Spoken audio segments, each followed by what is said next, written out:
The invoice came to $4,127.50, itemized, detailing the blend of the pearl white tri-coat, the clear coat application, and the labor for the entire passenger side door panel. It was a bill for a cosmetic repair, and at the bottom, in stark, bold letters that would be seared into my soul forever, was the final line item: payment received in full. They didn't know what that payment was. They didn't know the currency. My son Leo was a good boy. His soccer ball had gotten away from him in a gust of wind, a rogue bounce that sent it rolling toward the gleaming new sedan parked on our quiet street. He was 9. He chased it, his little fingers scrambling to stop it before it touched the car. He was a second too late. The sound of the scuff was barely audible to me from the porch, a faint whisper of plastic on clear coat, but to the man who owned the car it was a scream. He was out of his house in an instant, his face a thundercloud. I saw it happen.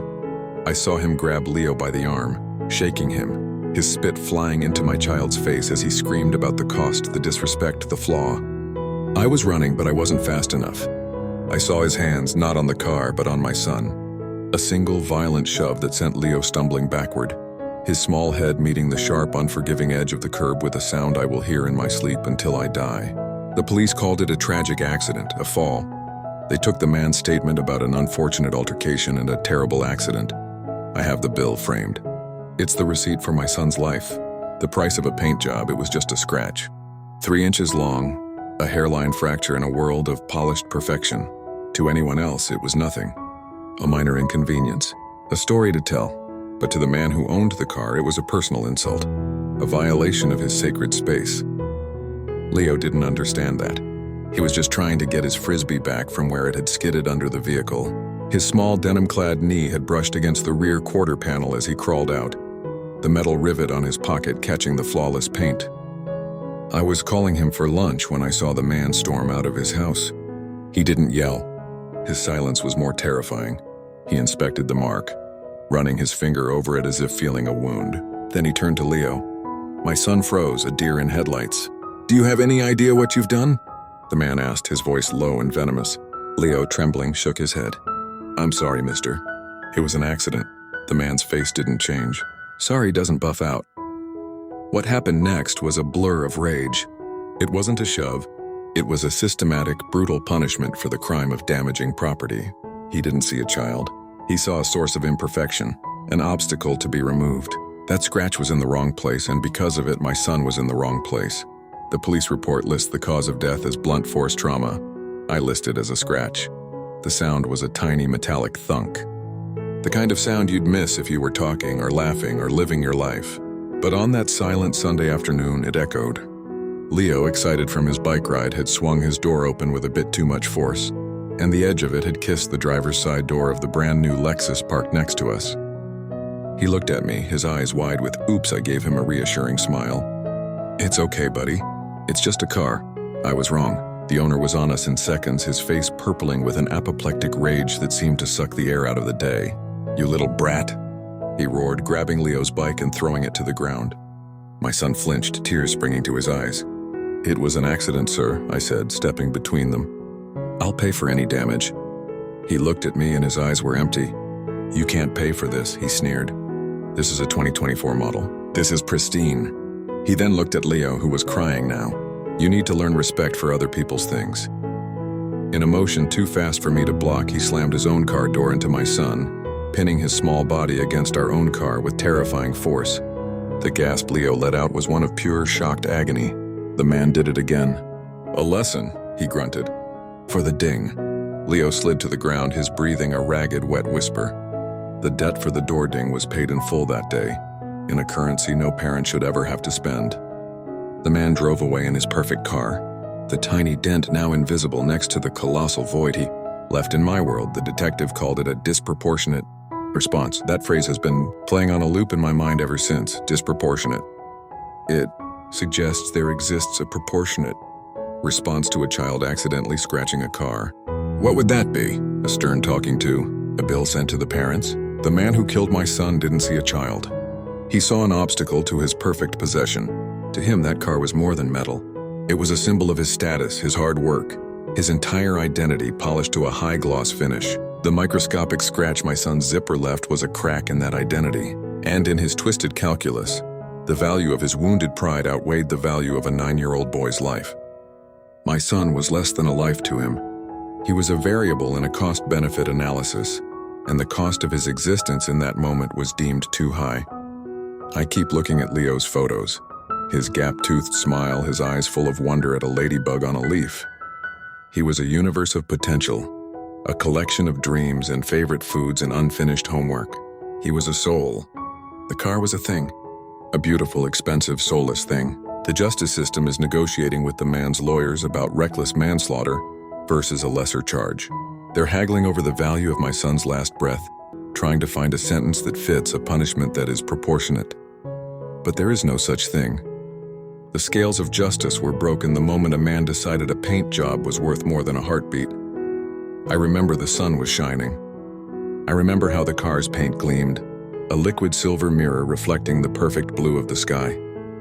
It was a day for ice cream, for playgrounds, for laughter. It was the last day I would ever see the world in color. I saw it all from our kitchen window. Leo chasing his runaway basketball, the ball tapping gently against the car's tire, the man bursting from his front door like a predator. I saw the man's hand, the one he used to lovingly wax that glossy surface, clamp down on my son's shoulder. I saw Leo's small frame jolt with the impact of the shaking. I was out the door screaming, but I was a spectator in a nightmare running through quicksand. The final shove, the way Leo's body went limp as a rag doll, the sickening wet crack of his skull on the curb, and then the red, a shocking, vibrant crimson that bloomed against the gray concrete and began to snake its way toward the pristine car tire. The gloss of the paint, once a symbol of wealth and care, was now a backdrop for a horror show. That perfect reflection now held the image of a dying child and a mother's world collapsing. The police would later hose the street down, washing my son's life into the gutter, but I still see it. Every time I close my eyes, I see the day the gloss turned to blood and the world went permanently dark. They say value is subjective. Philosophers and economists debate it. That man, my son's killer, had his own brutal scale of value. On one side, he placed his new car, its factory fresh smell, its unblemished paint, its status as an extension of himself. On the other side, he placed my son, a 9-year-old boy with grass-stained knees and a heart full of curiosity. In that moment of incandescent rage, the car weighed more. His value system was a study in red, not the red of the car's brake lights, but the red of my son's blood on the pavement. He valued the potential depreciation of his asset over the entire future of a human being. I am now a student of this terrible study. I see value differently. I see it in the unfinished drawing on our refrigerator, its value now infinite. I see it in the silence of the dinner table, a void of immeasurable cost. I see it in the man's eyes during the court hearings. Not a flicker of remorse, only a simmering anger that his life has been inconvenienced by this situation. He is fighting the charges, of course. His lawyer argues that Leo's death was a tragic, unintended consequence of a minor confrontation. Minor. The word is a stain. My son's life was not minor. His death was not a mere consequence. It was the catastrophic failure of a man's moral compass. A devastating lesson in a warped sense of value where the shine on a machine mattered more than the light in a child's eyes.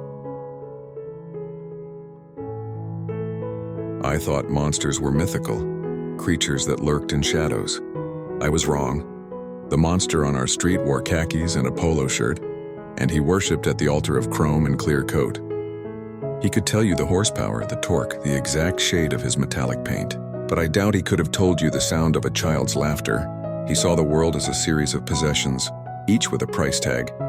My son Leo was not a person to him. He was an uninsured liability, a risk to his net worth.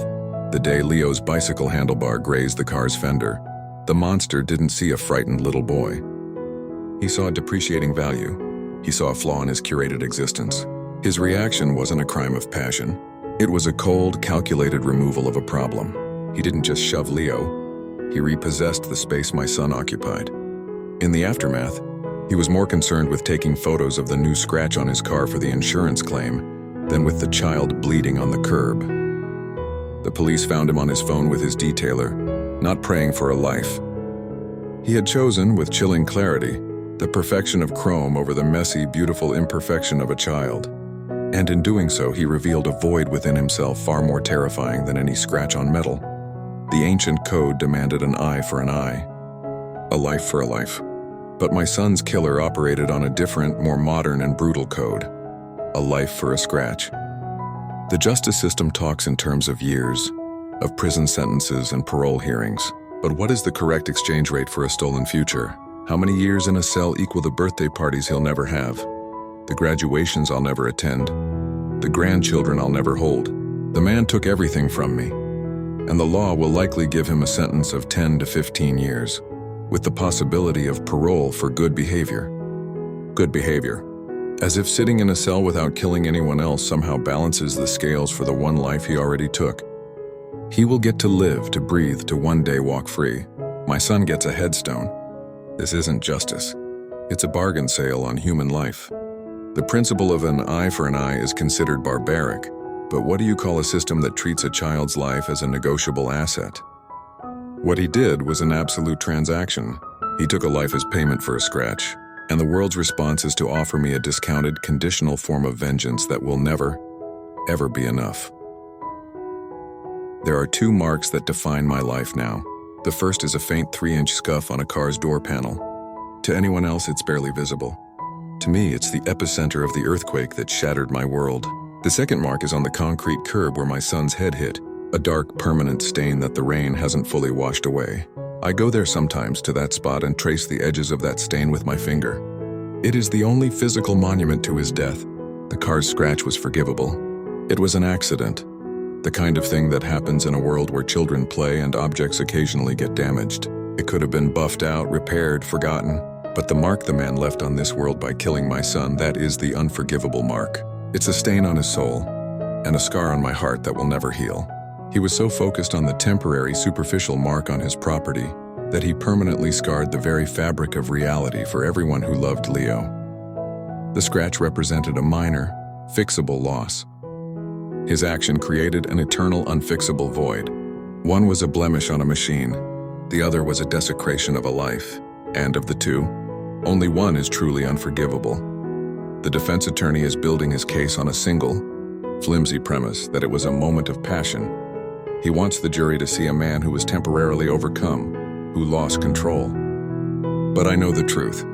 This wasn't about a moment of passion. It was about a lifetime of pride. That car wasn't just a vehicle. It was his trophy, the shiny proof of his success. My son's innocent mistake was perceived as an affront to that pride, a challenge to his status. In that moment, his pride demanded a response. It demanded respect. It demanded retribution for the insult. My son was simply the collateral damage in his war to protect his ego. He didn't see a human being. He saw a threat to his self-image. So he eliminated the threat. Now in the cold, quiet courtroom, his pride is still on display. It's in the set of his jaw, the defiant look in his eyes. He isn't sorry for taking a life. He's sorry he got caught. He's sorry his life is being disrupted. His pride is still his most valued possession, and he's fighting to protect it now, just as he did then. My son is gone, buried under 6 feet of earth. But his pride is still here, sitting at the defense table, wearing a suit and tie and arguing that his temporary anger is an excuse for my permanent loss. He was always polishing it. I'd see him on weekends circling the vehicle with a microfiber cloth in hand, hunting for any speck of dust, any watermark, any faint imperfection invisible to the naked eye. It was a ritual, a form of worship.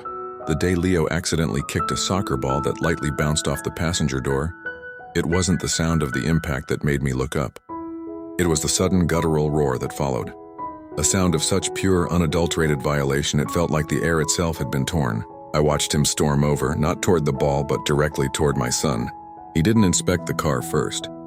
His priority wasn't the damage. It was the disciplining of the source. He grabbed Leo by the arm, his fingers digging in so deep I saw my son's face whiten with pain. I was already running, screaming his name, but the world had slowed to a nightmare crawl. I saw him shake Leo, his face inches from my boy's, spitting words I couldn't hear but whose venom was clear. And then came the shove. It wasn't a push to get him away. It was a violent final ejection. Leo flew backward, his small body airborne for a horrifying moment before his head met the curb with a crack that ended my world. The man stood over him, his chest heaving. He didn't look at me as I fell to my knees screaming. He looked down at Leo and then, his eyes still burning with rage, he turned, walked to his car and pulled a cloth from his pocket. And as my son's blood pooled on the asphalt as I cradled his broken skull, that man began to wipe the faint smudge the soccer ball had left on his door. It was the final buff. In that moment, he wasn't just cleaning his car. He was erasing my son's existence from his property, polishing away the evidence of the life he had just taken. The paramedics had to pull me off him. I wasn't attacking the man. I was trying to stop the cloth, to preserve that last terrible mark my son had left on the world. They keep using his character witnesses in court. His boss calls him meticulous. His neighbor describes him as a man who takes pride in his possessions. The defense paints a picture of a hard-working, upstanding citizen who was pushed to a breaking point. They want the jury to see a man who simply cared too much, who had a momentary lapse in an otherwise orderly life. But I see a different man. I see a polished killer. His entire life was a preparation for this act. The obsession with perfection, the intolerance for any flaw, the belief that his property was an extension of his soul, these weren't just personality traits. They were the steps on a path that led directly to my son's broken body. A man who values objects over people isn't a good man who had a bad day. He is a ticking bomb waiting for the right spark. His polishing wasn't a hobby. It was a symptom. He was conditioning himself to believe that any blemish was a catastrophic failure that demanded a radical solution. When my son became that blemish, the solution was radical indeed. There was no lapse. It was the culmination of his life's philosophy. The polished exterior, the clean car, the sharp suit in court, it's all a finish, a clear coat over a core of utter moral rot. He didn't snap. He simply applied his worldview to a new set of circumstances. He is calm and composed in the courtroom. His performance as flawless as his car's paint used to be. He is to the very end a polished killer. The district attorney showed me the forensic accountant's report. The scratch on the car would have cost at most $1,800 to repair to factory standards. That was the official monetary value of the cosmetic flaw that started this. We have since calculated the other costs. The cost of Leo's funeral was $12,000. The cost of my therapy, which I will likely need for the rest of my life, is incalculable. The cost of his lost future, the college education he'll never have, the wedding I'll never pay for, the joy he would have brought into the world, is infinite.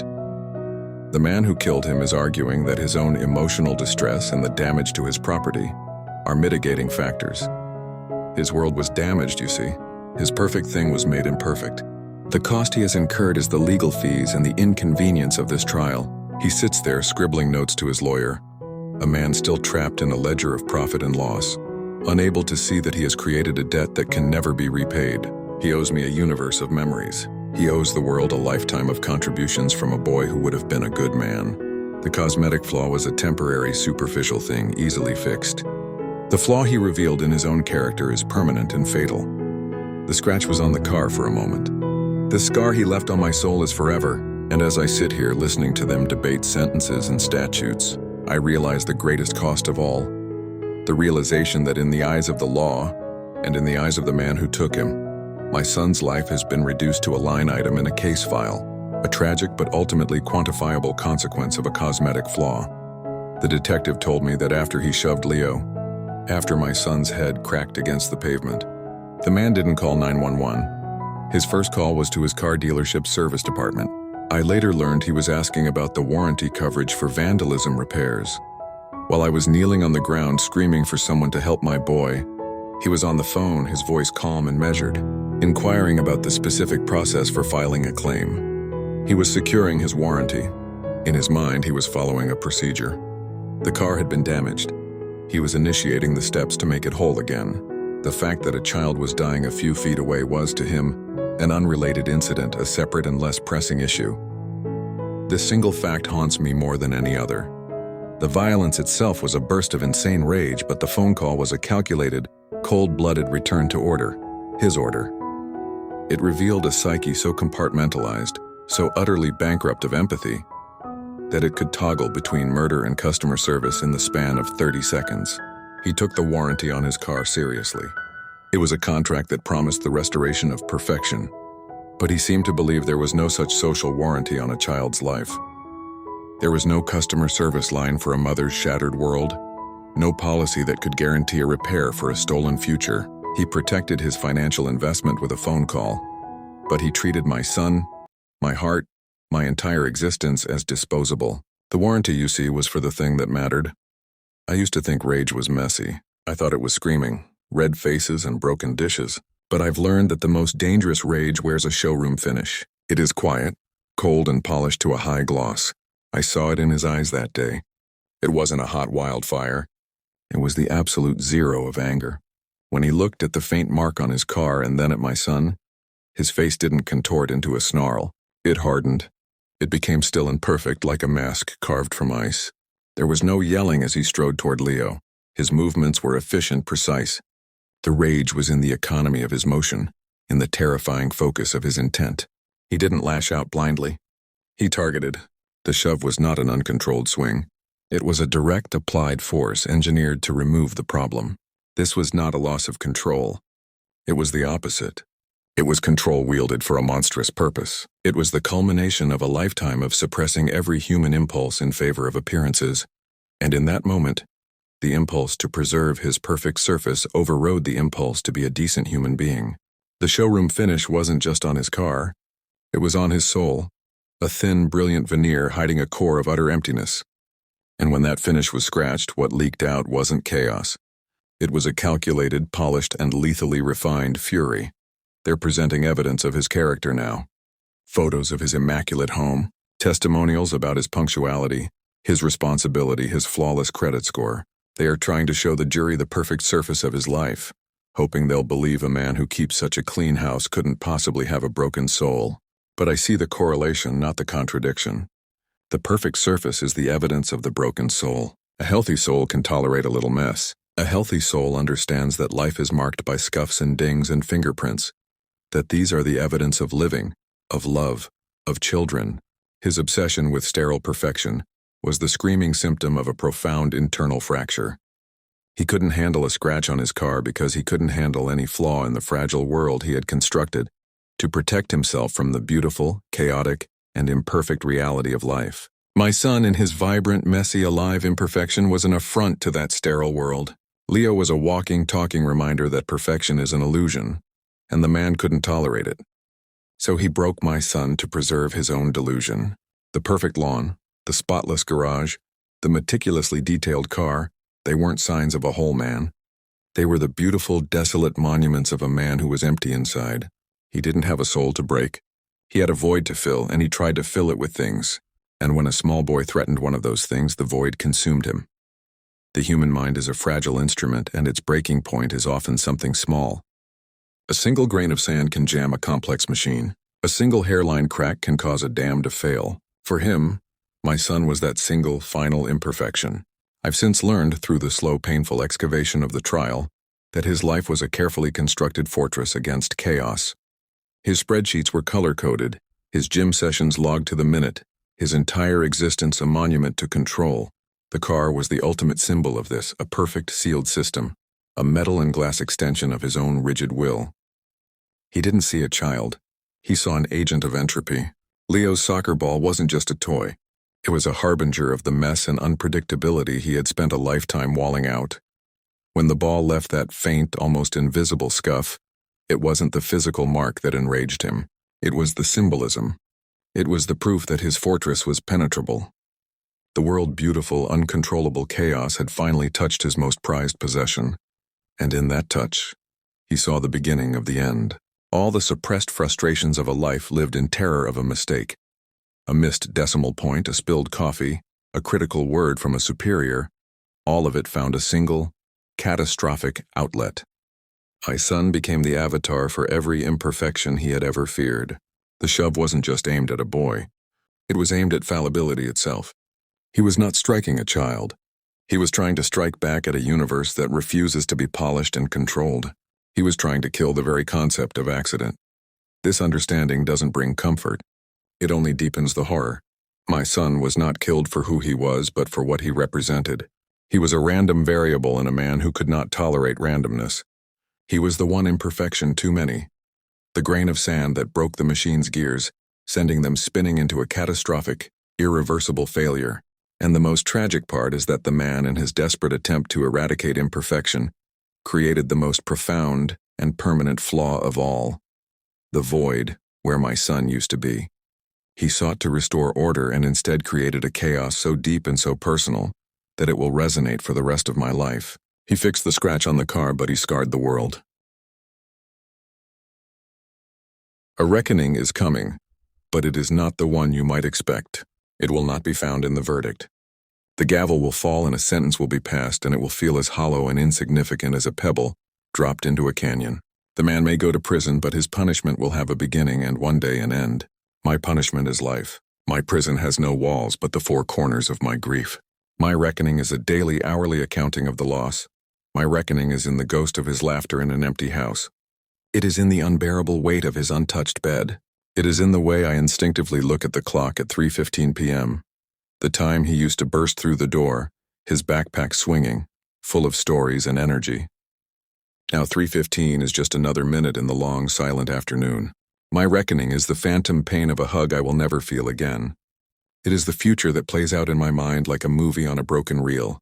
A graduation I will never see, a wedding I will never attend, a man he would have become that I will never know. I am serving a sentence of never. His rage lasted for what, 10 seconds? 15? A fleeting, incandescent burst of insanity. My reckoning is the permanent state that his temporary rage created. He has his own reckoning, I suppose. He must sit in a cell and contemplate the cost of his actions. But his is finite. He can count the days.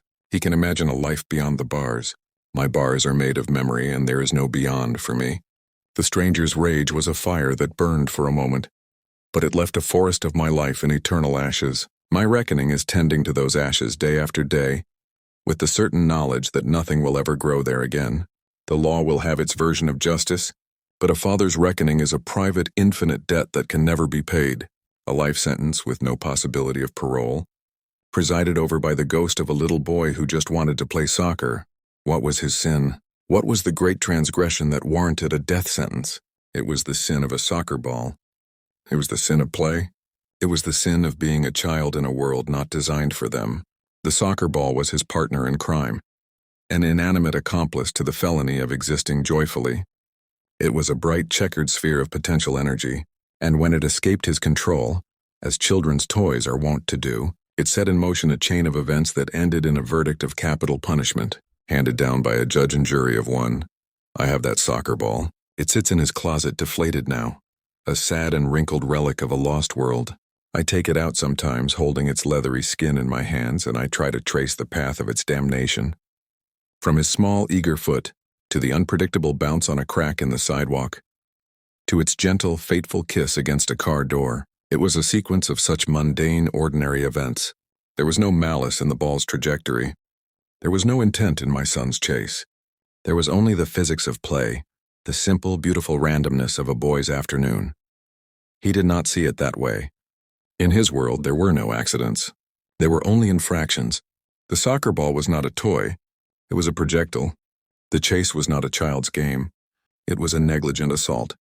The entire beautiful, chaotic ballet of childhood was, to him, a threat to be neutralized. The sin was not in damaging the car. The sin was in being unconstrained, in being free, in being alive in a way that he, in his sterile, controlled existence, could never understand. He killed my son for the crime of being a child. He executed him for the sin of a soccer ball. And in doing so, he committed the only true and unforgivable sin: the extinguishing of light, the silencing of laughter, the murder of joy itself. The ball is just a ball, but it has become my holy relic, the symbol of a paradise lost, the innocent weapon in a war against innocence. This is the central, brutal question that this entire tragedy hinges upon, the philosophical fault line that shattered my life. Where did his property end and my child begin? In his mind, there was no distinction. His dominion, his sphere of absolute control, extended to the space around his precious car. My son, by entering that space with a soccer ball, became an extension of the threat. He was not a person standing on a public street. He was an unauthorized object infringing upon a protected perimeter. The shove was not an attack on a human being. It was a defensive maneuver, a pushing back of a foreign element from his sovereign territory. I live in the hell of that blurred line. My child, a universe of thoughts and dreams and a unique, irreplaceable soul, was reduced to the status of an intruding object. The law will debate manslaughter and intent, but it cannot legislate the fundamental failure of perception that occurred that day. It cannot restore the boundary that he so violently erased. My child began where his property ended, full stop. That should be an inviolable law of nature, more fundamental than gravity. But for him, the calculus was reversed. His property had no end. Its value, its sanctity, bled out into the world, contaminating everything it touched. My son's life was less valuable than the integrity of that boundary. This is the chilling legacy of his act. It reveals a society where the rights of property can, in a twisted mind, supersede the right to life itself. It asks the question, do we own our things or do our things own us? For him, the car was not a possession. It was a master, and he was its loyal servant, willing to make any sacrifice, pay any price to protect it. The price was my son. And so, on a sunny afternoon, on a quiet street where his property was deemed to have no end, my child's life found its brutal, premature, and utterly senseless conclusion.